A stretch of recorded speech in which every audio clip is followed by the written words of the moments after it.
I'm Ashy, and this is my second painting in the monochromatic series. I'll link the first one at the end so you can go back and watch it if you're interested.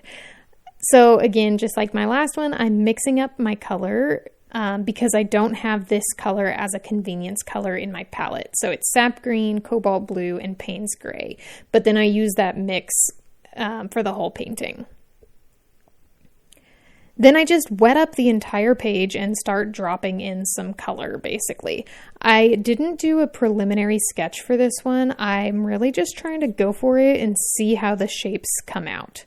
So this painting did take me about 55 minutes to complete, but I did use the heat tool to dry each layer because I knew I wanted a lot of crisp edges on this one, so I needed to be painting wet on dry, and I'm really not patient enough to let it dry naturally. So for the first layer, I get that general sweeping trunk in the first wash. And then, like I said, I use that heat tool to dry it. I did also get some kind of streakiness into the water already, just with that first wash.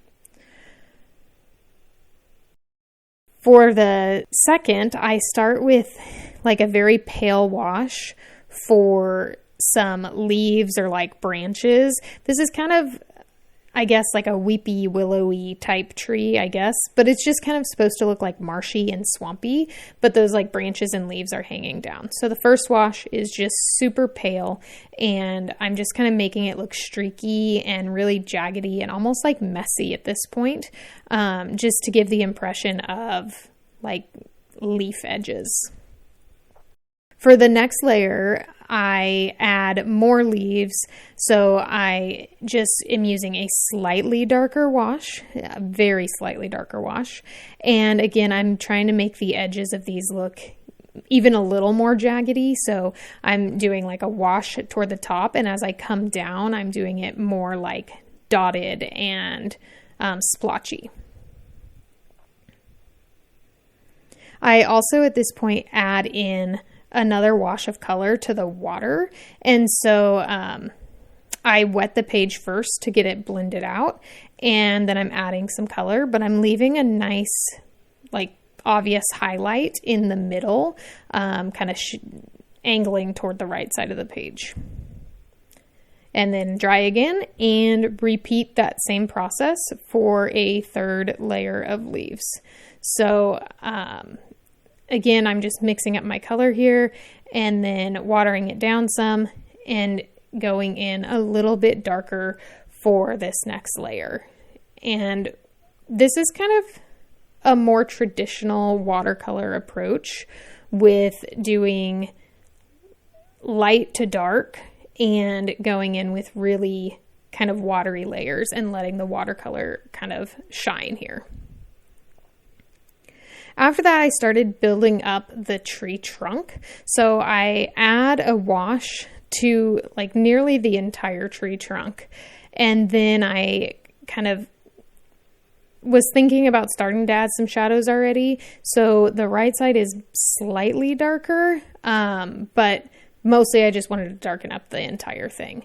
I kind of intentionally leave some spots messy and like cauliflower-y, so the amount of water in each section is different, but that just helped it to create some texture to the tree, so that was kind of done on purpose.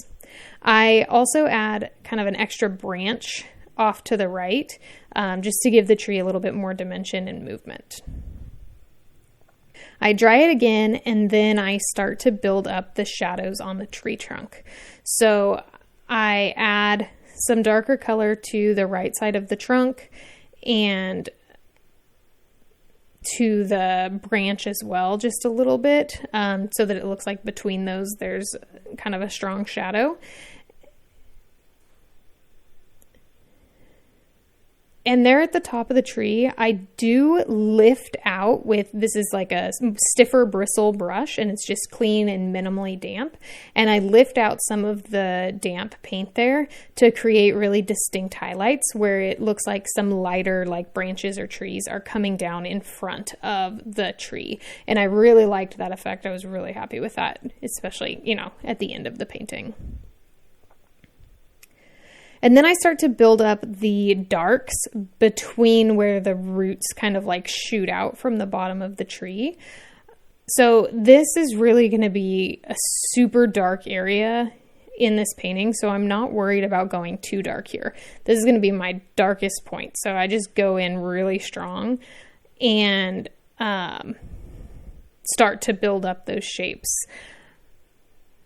The right side of the tree trunk also I add in as it started to dry, always fades out a little bit, so I add another layer there and kind of dry brush up a little bit onto the lighter side of the tree just to give it some more texture as well and some more interest.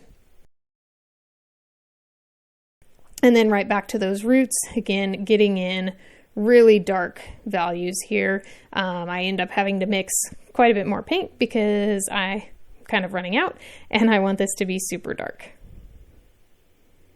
I do lift some highlights out along the top of the roots to preserve those light areas a bit more.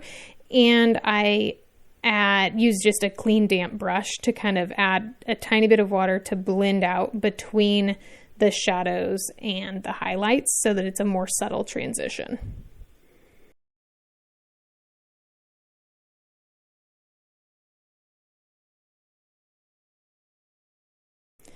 So now I'm adding even more deep color here to the shadow areas while it's still damp, and this is going to let it naturally create a softer blend from the dark areas to the lighter areas. But I also kind of work that out by adding a little bit of clean water to certain areas as well to blend it out. At this stage, it really looks a little funky here.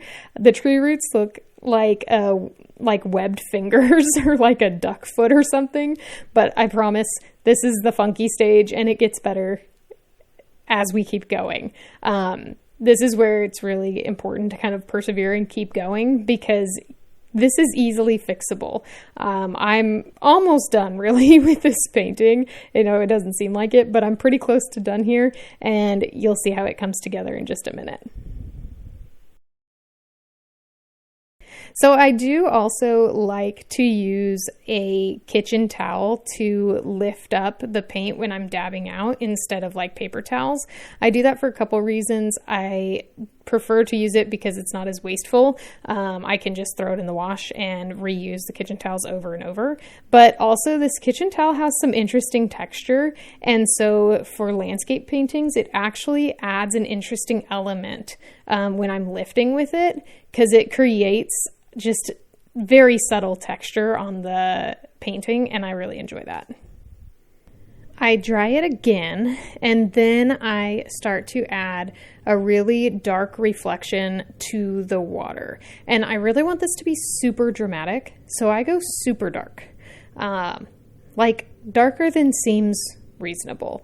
At first, if you look, it just looks like the tree is like awkwardly sitting on top of this, so I'll show you how I kind of address that in a minute, but I just mix up again more paint after getting that initial wash in and go super dark, keeping it most concentrated right around the base of the tree, and then letting the paint kind of run off of my brush and getting a subtle dry brush effect out toward the rest of the water. So that creates some interesting like movement in the water. And here I just add a little bit more dry brushing and like dabbing for the branches here, just trying to create more texture that looks like it's in front of the tree trunk, whereas the background, the branches behind the tree trunk are more faded out. So I let the paint run out of my brush and do a little bit of dry brushing for the background. That also creates that distinction where there's a highlight on the underside of that branch compared to the light background leaves. Now I go super dark for kind of a framing layer on the top. So I do my longest branches along either edge and just kind of dab randomly. It doesn't have to be continuous. It can be splotchy and really just work on framing the composition there.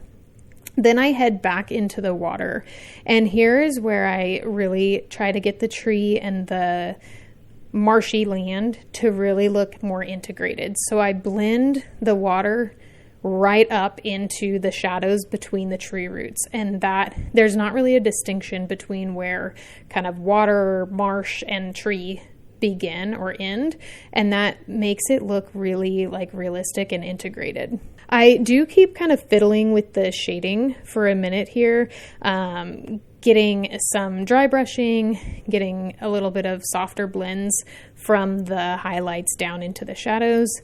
But that's really it. And I think that the high contrast with this one really makes this painting stand out. So let me know your feedback on this one, but thank you so much for watching. I hope you enjoyed it, and I hope you have an awesome day.